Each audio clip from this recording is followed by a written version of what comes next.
When you search for the fastest growing religion on the internet, you come across Islam.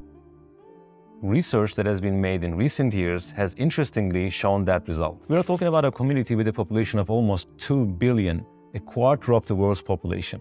It's a much larger number than even the most populated country, China. On the one hand, it's the religion that is tried to be denigrated the most by the media. Muslims are people. Islam is an idea. Yeah. Islam's an idea, a bad idea. And on the other hand, it's the religion that people convert to the most. Isn't it strange? We have an interesting picture before us. People telling the story of how they became Muslims in every corner of the internet. Celebrities who declare that they have become Muslims day by day. For example, Andrew Tate has been mentioned a lot recently. Islam is beautiful, and I felt differently inside since I've converted, and I think it has the solutions to a lot of the problems we're facing in the world today. Former Dutch politician Joran van Klaveren. I decided to write an anti-Islam book, which started as an anti-Islam book, changed into this search for God, and it ended up me becoming a Muslim. Former rock star Cat Stevens, now known as Yusuf Islam. Because when I started reading the Quran, one of the things that I woke up to was the Quran is full of directives to make you think. Every year, we see an increase in the population of Muslims by thousands in non-Muslim countries. It's not even possible to predict what will happen 50 years from now. One cannot really imagine. So what is it that impresses so many people? What do they see that some of them become Muslims when they are so antagonistic as to be enemies of Islam? We have determined 4 important factors that affect people's decision of becoming Muslims. So what are they? Let's have a look at them together. Factor 1. We have said above that Islam is the religion that is tried to be denigrated, undermined the most by the media. Despite all the defamation, the main reason for the new Muslims to convert to Islam is this. Those people managed to take the Quran and the Prophet ﷺ as references, not the media or the Muslims whose actions are not in line with Islam. They directly examined the life of the first student of the Quran and the person who practiced its decrees in the best way, the Prophet Muhammad ﷺ. The person they see is a person who gained the trust of even his enemies. He had been with them since he was born and was known for his trustworthiness, his high moral values above everyone else. Not once was he found to have lied. He was known as Al-Amin, meaning the trustworthy. This name was given to him before prophethood by the very people who will later become enemies of Islam. But when he became a prophet, a much worse form of Islamophobia than today began to appear. Both Prophet Muhammad ﷺ and those who believed in him were persecuted and subjected to all kinds of insults. But Islam had a tremendous influence. Despite all the persecution and efforts of deterrence, the number of people that were becoming Muslims did not decrease. On the contrary, it increased. As those who read his life know, they resorted to everything to dissuade him, to make him give up preaching this religion. They once offered him to make him the wealthiest person and the leader of the Meccan society and marry the most beautiful women if he gave up his cause. He refused them by giving the following answer, which went down in history. If they put the sun in my right hand and the moon in my left hand, I would not give up this religion and preaching it.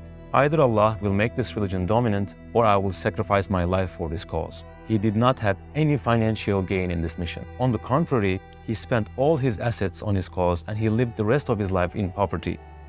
They sometimes tried to put nicknames such as liar, magician, impostor, and self-seeker for him so that people wouldn't believe him, but it didn't work. Because the attitudes and actions of the Prophet and everything in his life were obvious. He couldn't have been such a person. In the first years, a 3-year boycott was applied to him and the believers. When no one was allowed to sell them food, he lost his beloved ones and relatives. When he went to invite people in the region called Taif to Islam, he was stoned all the way and was drenched in blood. Other times, he even tied a stone over his stomach because of hunger. He experienced unparalleled hardships in his 23 years of prophetic life. When he went to conquer Mecca, where he had been persecuted, years later, he was humble enough to bow his head and be merciful enough to forgive those who had wronged him.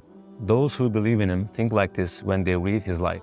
A person who lived such a life cannot be a liar in his cause. And if this person is a liar, there cannot be any truthful person in the world. They accept his prophethood by thinking like that. The more they learn about his life, the more they admire him. Factor 2. If someone is to accept an idea, what does he do first? He asks questions, right?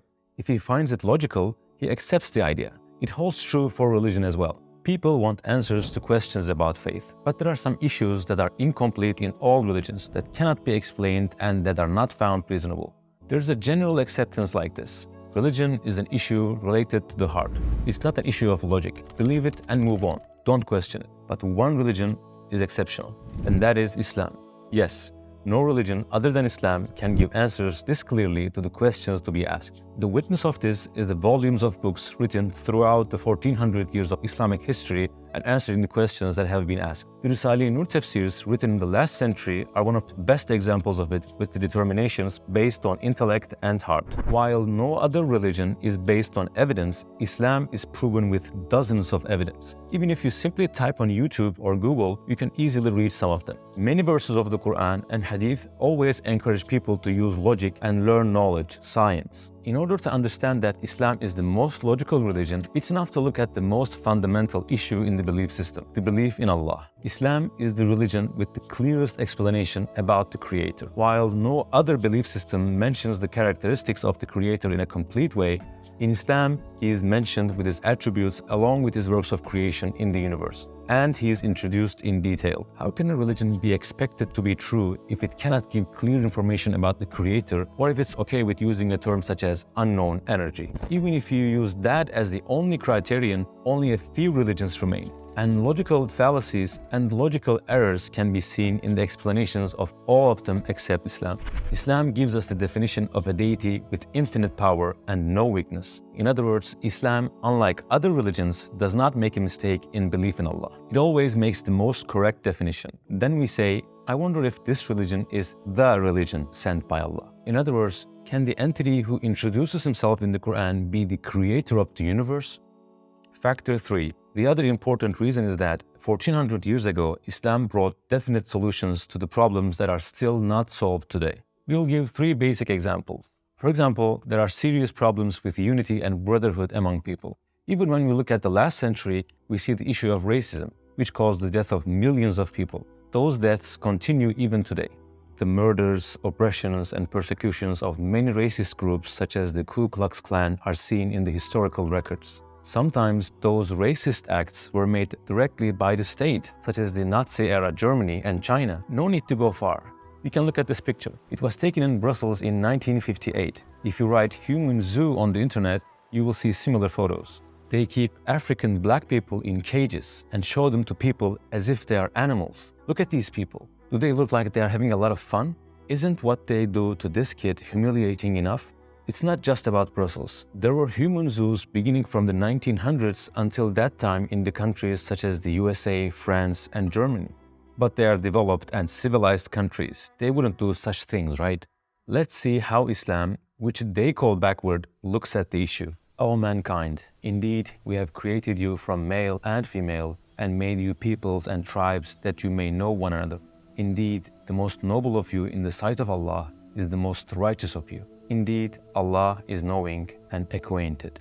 It is stated in the Quran that so many different races were created so that they will get to know one another, not oppress one another. He who calls people to racism is not from us. He who fights for racism is not from us. He who dies because of racism is not from us. We are talking about a religion that says so.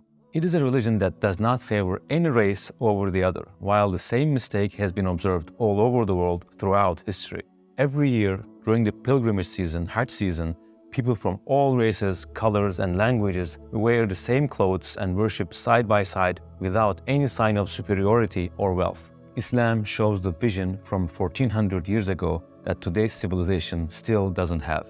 One of the other biggest issues that Islam has brought a solution to is hunger and poverty. It brings the solution and at the same time mandates people to do it.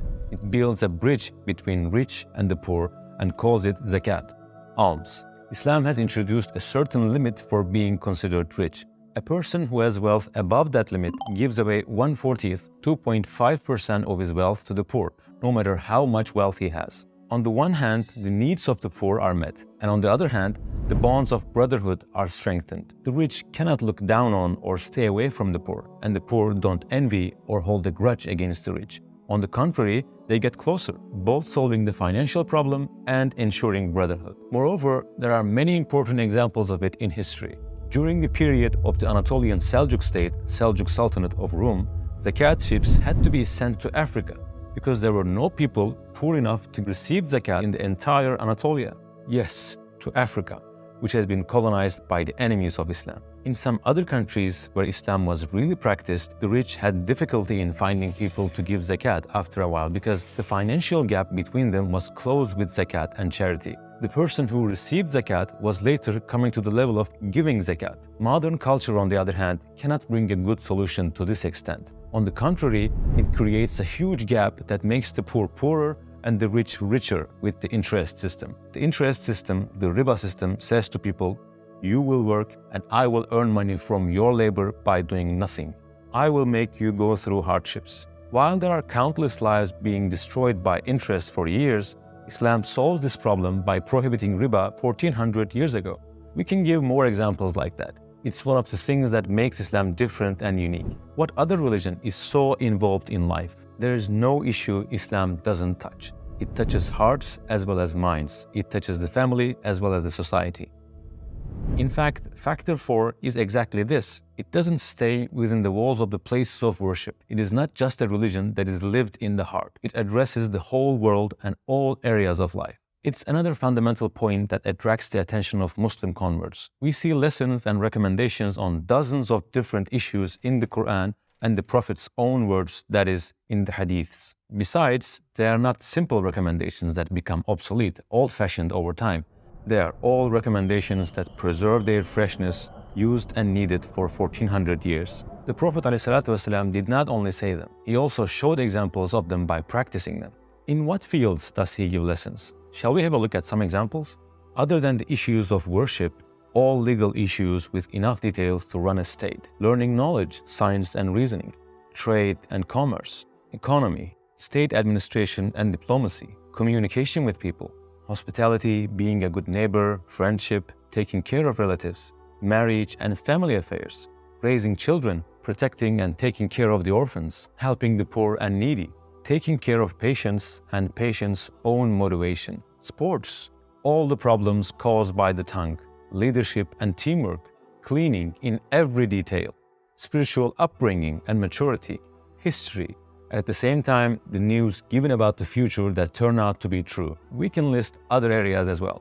Do you know what the other interesting thing is? The period we are talking about is the 600s, and the people that are doing these is only one person. And that one person is someone who didn't even learn to read and write, as his friends and enemies witness. While one person can be a model for people in only a few areas, it is something unparalleled that an unlettered person can be a model in so many areas and address every era, every period. That's why the famous historian and astrophysicist Michael Hart, who wrote The 100, a ranking of the most influential persons in history, put the Prophet Muhammad ﷺ in the first place in his book. Explaining the reason for it, he states the following. My choice of Muhammad to lead the list of the world's most influential persons may surprise some readers and may be questioned by others. But he was the only man in history who was supremely successful on both the religious and secular level. This is the thing that those who become Muslims while reading about his life notice. What they see is a religion that touches every aspect of life, not just a religion that is lived in the heart and in the place of worship. And it has shown its universality by preserving its freshness for 1400 years. Among the ones who could notice it is the former politician Joram van Klaveren, whom we interviewed. He wanted to write an anti-Islam book because he knew Islam as it was portrayed by the media. As he researched Islam, he started to realize the facts like the 4 basic items that we talked about. As a result, the journey that started with an anti-Islam purpose ended in becoming a Muslim. That is the brief answer to the question why people become Muslims. As people continue to research, read the life of the Prophet ﷺ, and notice what he brought to people, the number of converts to Islam will increase even more. As a great Islamic scholar said, be hopeful. Among the revolutions of the future, the loudest sound will be the sound of Islam.